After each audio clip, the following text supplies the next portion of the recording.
Silence has a sound. It hums when people pretend you do not exist. It echoes in hallways where eyes slide past you like glass. And on that Monday morning, inside the polished offices of Harrington & Co., silence wrapped itself around one man pushing a gray janitor's cart. His name was Elias Moore. To most people in the building, he was not a man at all. He was background. A moving shadow in worn gloves, the one who emptied trash cans after meetings about millions. The one who wiped coffee rings left by people who never learned his name. Elias wore a faded blue uniform. His shoes were clean but old. His posture was calm, almost too calm, like someone who had learned long ago not to react.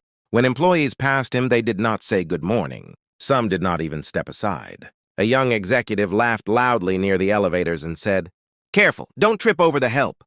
His friends laughed with him. Elias did not look up. He pushed the cart forward, slow and steady. What no one knew was that this was not his building. Not really.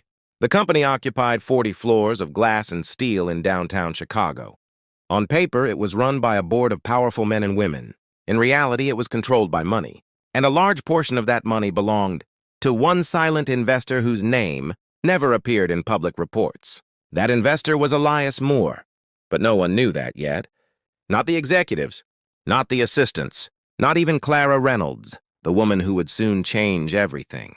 Clara worked on the 27th floor. She was a project coordinator, mid-level, smart, overworked, and tired of watching bad behavior go unchecked. She noticed things others ignored, like how Elias always cleaned her floor last, or how meetings ended. And people left their mess behind as if someone else existed only to erase them. That morning, Clara watched a senior manager toss an empty cup into a trash can. Elias had just lined with a fresh bag. The cup missed. Coffee splashed onto the floor. The manager glanced at Elias and said, "You'll get that." No apology. No eye contact. Something tightened in Clara's chest. "Excuse me," she said, standing up. "You dropped that." The manager frowned. "It's his job." Elias finally looked up. His eyes were steady, dark, observant. "It's all right," he said quietly. Clara shook her head. "No, it's not." The room went still for a moment. A few co-workers stared. Someone coughed. The manager rolled his eyes and walked away. Elias knelt to clean the spill. "Thank you," he said softly, not looking at her. Clara watched him work. His movements were careful, precise, not rushed. There was dignity in the way he folded the rag. "You don't deserve that," she said. Elias gave a small smile. "People do what they think they can." That sentence stayed with her all day. By noon, rumors were already floating. The janitor on 27 thinks he's special. Did you hear someone defended him? On the 27th floor, Clara was already at her desk. She looked tired. Dark circles under her eyes, a half-finished report open on her screen. "Morning," she said when she saw Elias. "Good morning," he replied. She hesitated, then lowered her voice. "People are talking. About yesterday." He nodded. "They usually do." "That shouldn't be normal," she said. Elias met her eyes.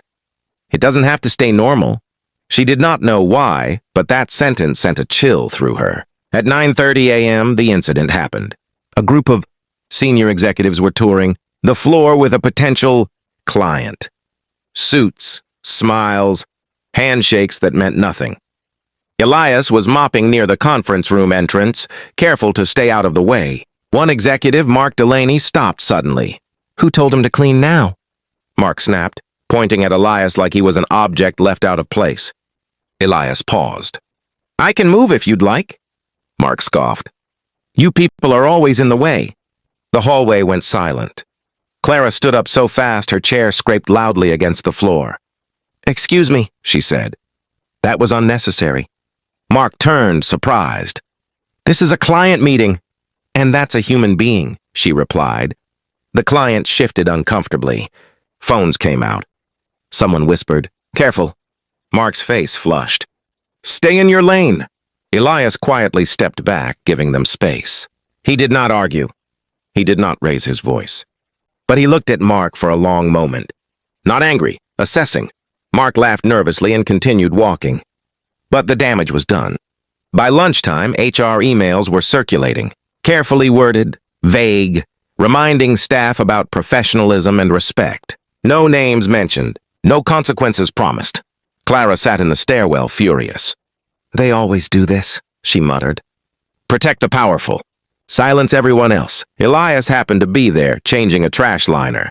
"They protect what they fear losing," he said. "And what's that?" she asked. "Control." She looked at him closely. "You don't talk like someone who's powerless." Elias smiled. "Power is quieter than people think." That afternoon, something unusual happened. Executives received calendar updates. The mysterious Friday meeting was now marked mandatory. No exceptions. Attendance required in person. The subject line read, "Strategic Realignment and Leadership Review." Panic spread fast. Mark Delaney closed his office door and made phone calls. Others did the same. The building buzzed with anxiety. Elias continued cleaning. No one noticed when he entered the executive floor. No one stopped him. No one ever did. He paused outside the boardroom. Glass walls, empty chairs, nameplates shining under recessed lights. Elias reached into his pocket and touched a small metal key. Not for a door. For a private elevator downstairs. The company healed faster than anyone expected. 3 months passed. Harrington and Co. changed from the inside out. New leadership rose. Policies became practice. People spoke without fear. Respect was no longer a slogan on a wall. It was enforced in meetings, in emails, in tone. Clara thrived. She questioned systems. She challenged executives twice her age. She protected interns the way she once wished someone had protected her. Elias watched quietly. Not as a boss, as a man learning trust again. One evening after a long day, Elias invited Clara to dinner. Not a meeting. Not an agenda. Just a quiet restaurant, no cameras, no attention. Halfway through the meal, Clara spoke first. "You didn't hire me because I defended you?" she said calmly. "You hired me because you were watching." Elias nodded. "Yes. And you weren't looking for an employee," she continued. "You were looking for a person." Silence followed. Not awkward, honest. "I didn't plan for this," Elias said. "But I won't hide it either." Clara met his eyes. "Then don't." Their relationship grew slowly, carefully, without titles, without tests. For the first time, Elias was seen before he was known. A year later, the wedding invitation surprised the city. No press, no luxury headlines, just a quiet ceremony. Guests whispered when they saw Elias standing at the altar. They whispered louder when a black woman walked down the aisle alone. Some didn't recognize her. Some avoided eye contact. Some assumed she was staff, until the officiant spoke. "Do you, Elias Moore, take Clara Bennett as your wife?" The groom smiled and gave a command salute. The room froze. Not military. Respect. Recognition. Every guest stood. Because they finally understood. The woman they ignored was the one who had earned everything, without demanding anything. Later that night, Elias spoke once. "Character is what you show when you think no one important is watching." Silence answered him. Not ignorance. Understanding.